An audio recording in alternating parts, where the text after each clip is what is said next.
Crónica de mi vida. Agustín Peralta.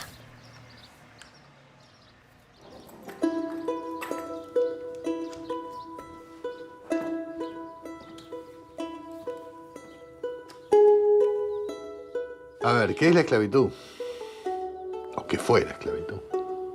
Antigua. Lo que hay formas modernas de la esclavitud. ¿Qué significa? La esclavitud es un sistema de dominación infrahumano. La incomprensión del ser humano de tener a otro como esclavo. La esclavitud es el reino del miedo y el reino del dolor desde el dolor. Un tipo de institución basada en la jerarquía, el sometimiento y la obediencia de unos hacia otros, en torno a la cual se fueron gestando muy diferentes relaciones sociales de producción. Enero de 1798. La primera vez que tuve el sueño fue una noche en la costa. Aquella brisa fría que me había rozado la cara antes de dormirme. No podía ser una buena. Enero de 1798. La primera vez que tuve el sueño fue una noche en la costa. Aquella brisa fría que me había rozado la cara antes de dormirme no podía ser una buena señal en un lugar tan cálido. Nadie pareció sorprenderse que me despertara gritando y empapado en sudor. Todos los que estaban allí sabían que de una forma u otra se iniciaba una pesadilla.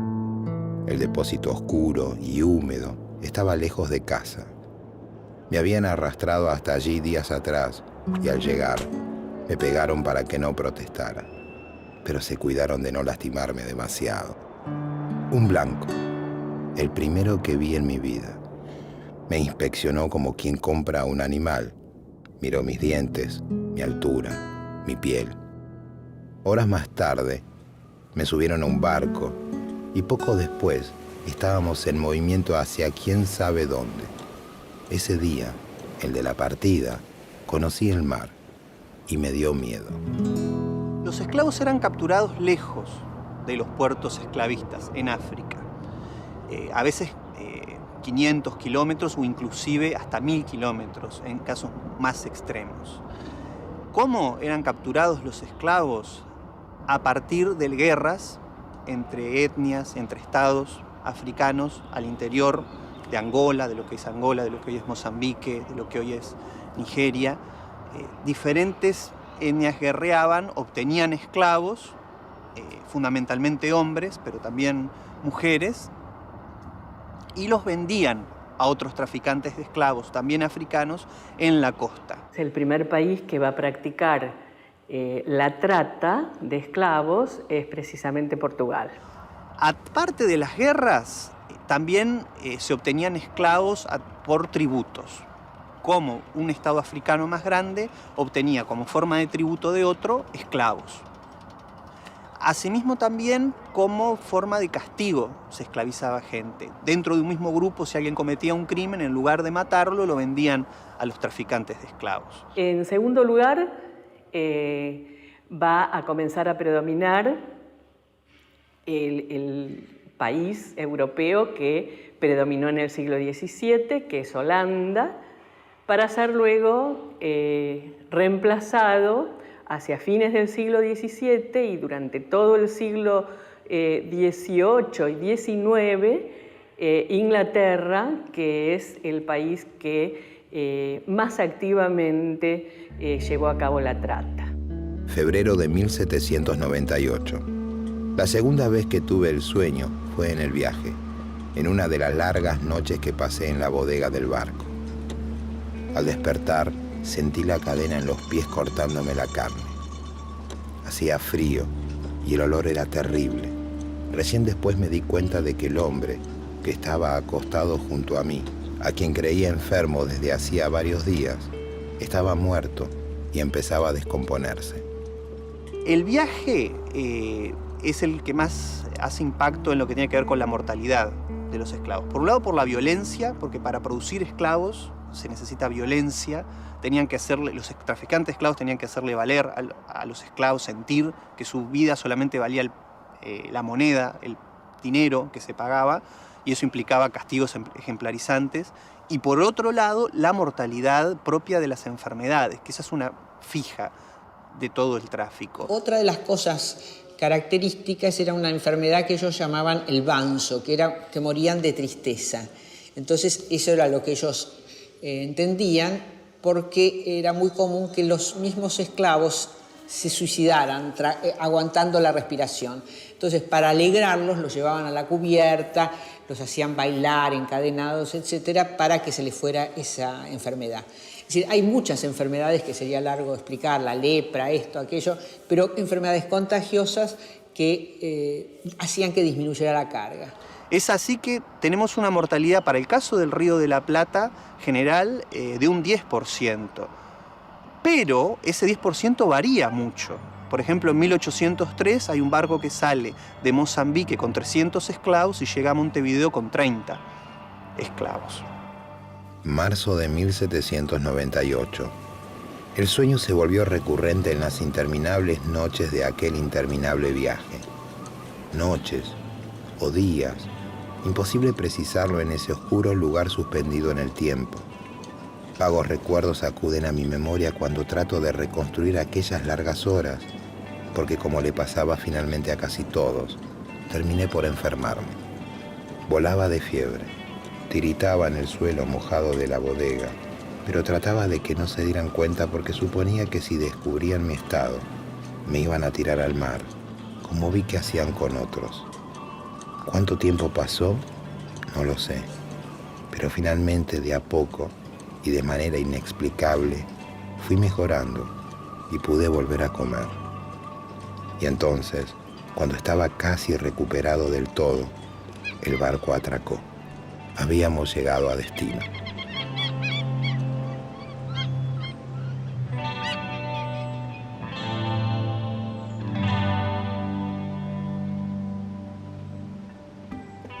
Junio de 1801. Nunca antes había vivido en un lugar tan grande, una ciudad.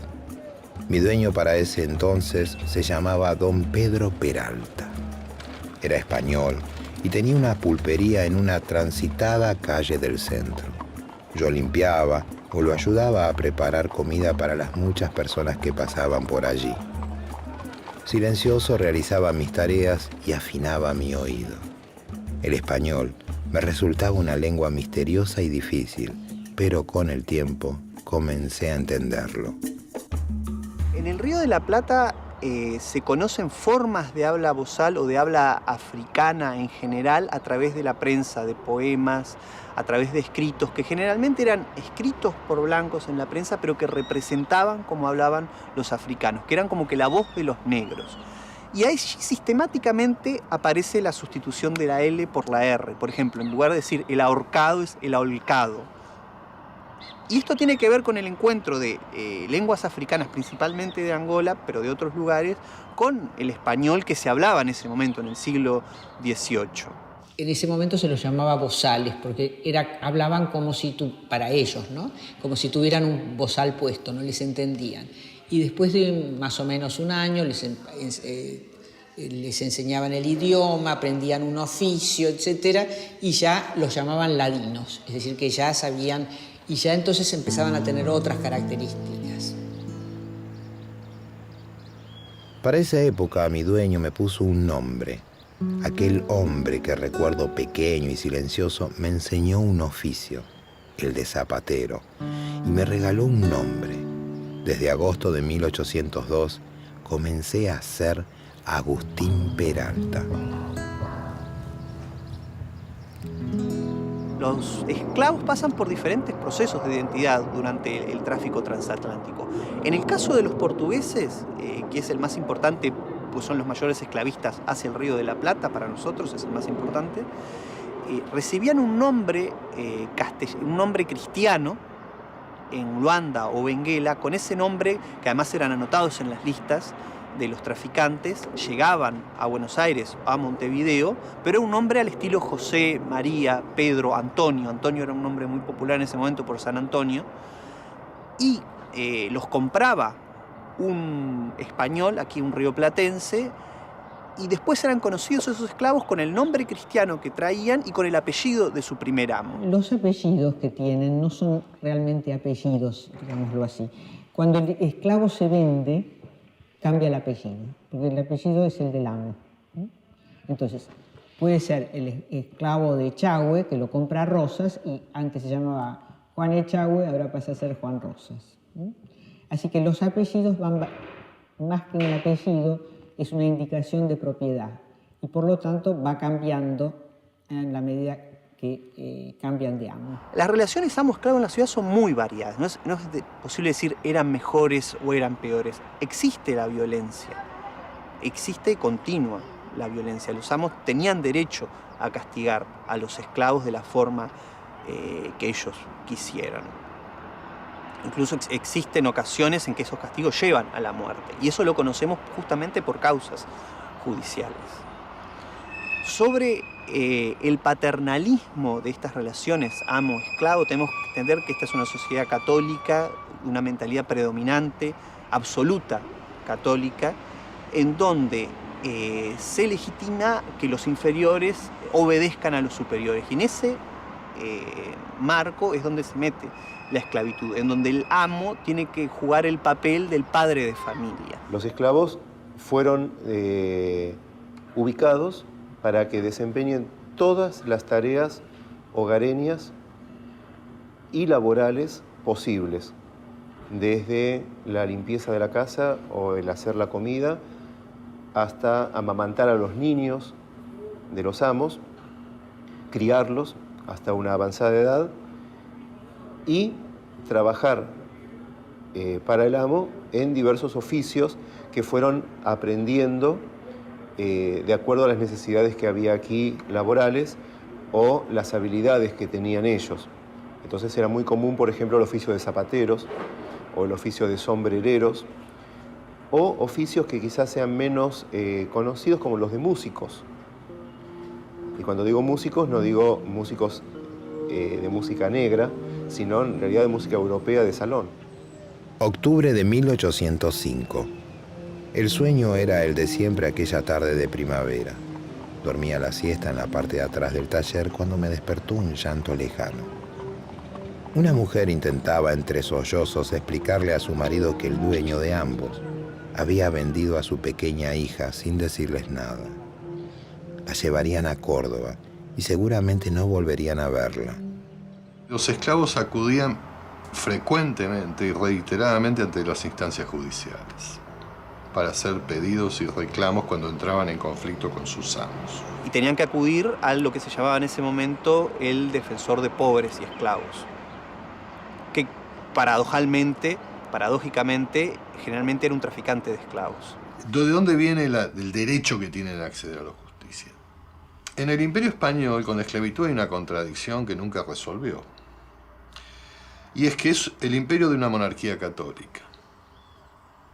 Y una monarquía católica se basaba en un principio, y es que la monarquía tomaba a su cargo la misión de impulsar la evangelización.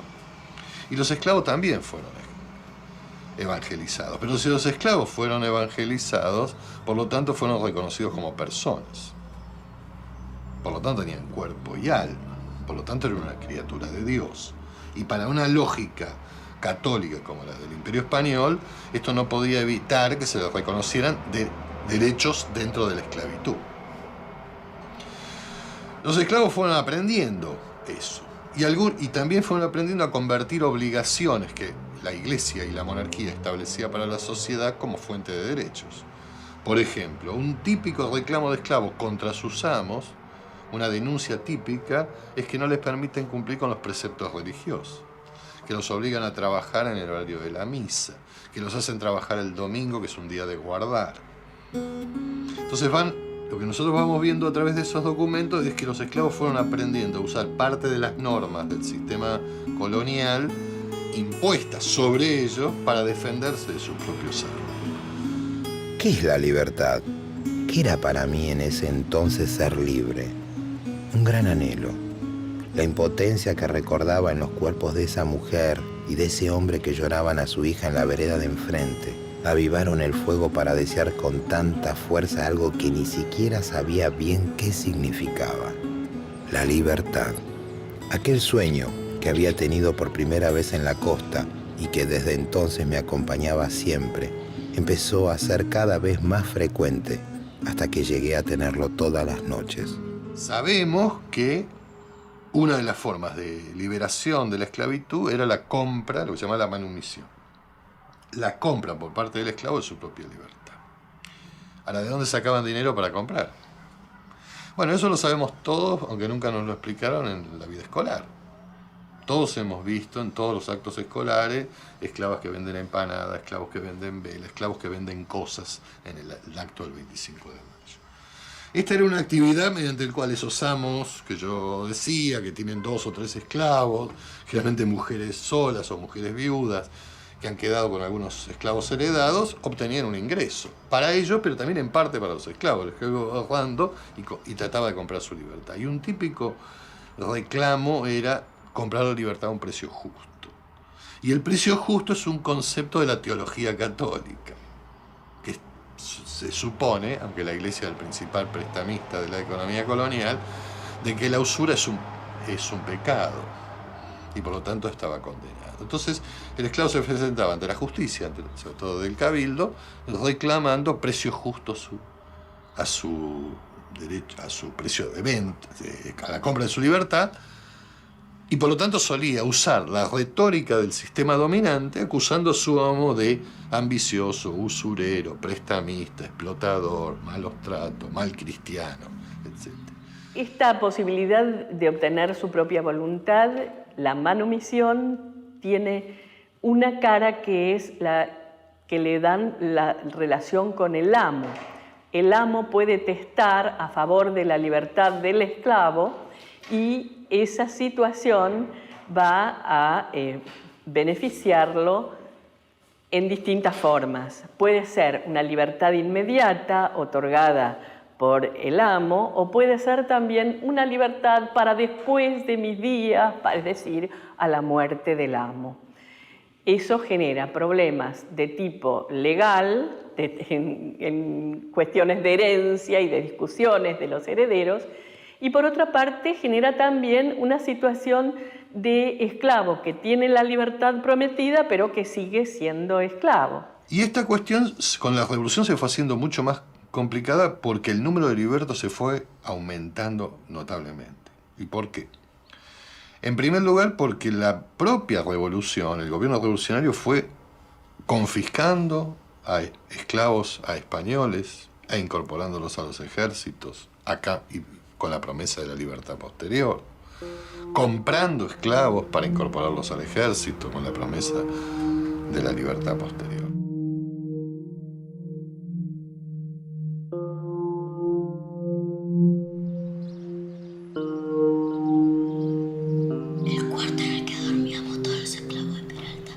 El cuarto en el que dormíamos todos los esclavos de Peralta daba al fondo de la casa.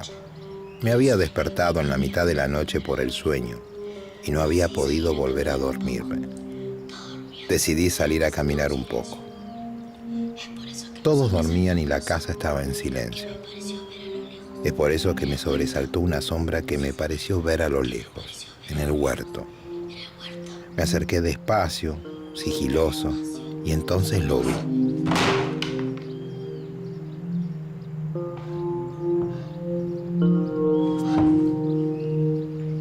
Vi a mi amo, que cauteloso, enterraba algo debajo de un árbol de naranjas. Tiempo después, supe que se trataba de armas. Don Peralta estaba nervioso para esa época. Se cumplían 2 años de la formación de la Junta de Gobierno y empezó a tener reuniones con otros españoles. Volvía serio y pensativo. Una mañana de ese año, en 1812, entraron soldados y lo apresaron. Acusación: conspiración contra el sistema.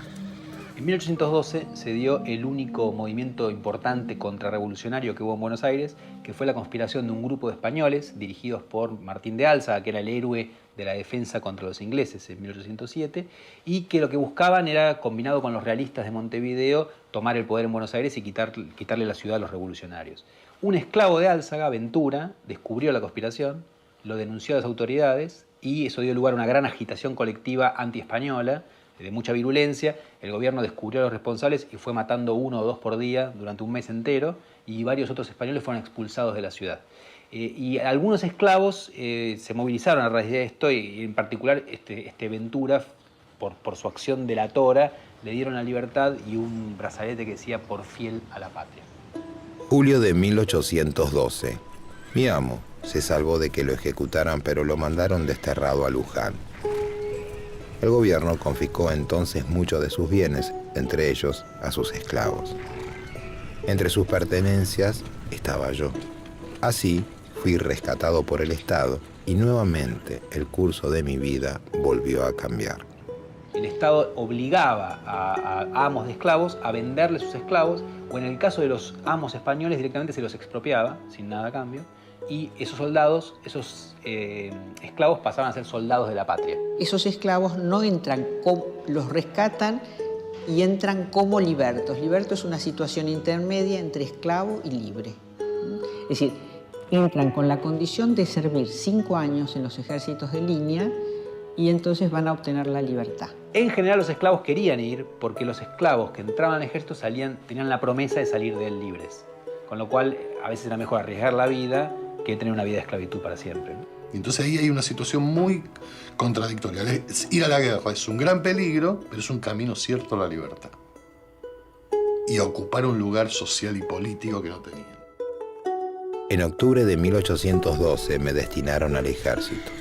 Algunos decían que después del servicio íbamos a salir libres. ¿Libres? A ver, ¿qué sentían o qué pensaban los negros de la revolución? La revolución para los negros fue una promesa de libertad, también incumplida a veces, pero movilizadora de nuevos comportamientos en la población afrodescendiente. Es una revolución de blancos. La revolución fue conducida por gente de la élite blanca, ¿no? Es decir, de todos modos no fue algo ajeno al resto de la sociedad. Por el contrario, toda la sociedad rioplatense se involucró fuertemente en la revolución. Las distintas clases sociales, los distintos colores, digamos, las distintas etnias que habitaban en Argentina, lo que terminó siendo Argentina. En el caso de los negros, la revolución fue un cambio muy fuerte, ¿no? ¿Por qué? Porque les dio la esperanza de libertad, que después en muchos casos no se concretó. La revolución, que empezó en mayo de 1810, trajo muchas modificaciones importantes en la realidad de los que vivían en esa época, pero una de las que no cambió fue la esclavitud. Es decir, como los esclavos eran propiedad, se privilegió el derecho de propiedad y hasta la Constitución Nacional de 1853 y en Buenos Aires recién en 1860 no se liberó a los esclavos. Es una cosa bastante tardía. ¿Qué pensaban de la revolución? Seguramente no pensaban todos lo mismo. No se enfrentaron a la revolución en general, la apoyaron y con mucha fuerza, y al gobierno revolucionario. Pero dentro de ese apoyo hubo evidentemente algunos grupos o algunos sujetos que empezaron a imaginar la idea de que podía haber habido una revolución que fuera distinta de la que fue. Que no triunfó, pero la posibilidad existía, o la imaginaron.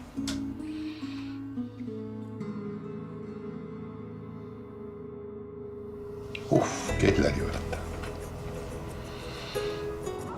¿Qué es la libertad? Lo que estoy haciendo ahora.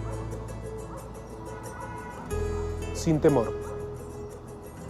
La libertad para un africano en América era una libertad relativa, porque seguía siendo negro en una sociedad blanca. Todos deberíamos nacer libres, vivir libres y morir libres, y todos deberíamos ser iguales entre sí. Y eso sería la libertad.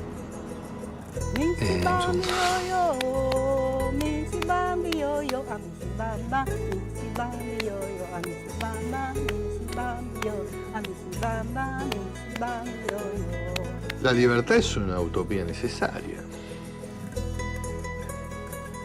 es algo absolutamente imposible de que sea completo, pero absolutamente necesario de que se aspire a ello para que la sociedad pueda mejorar.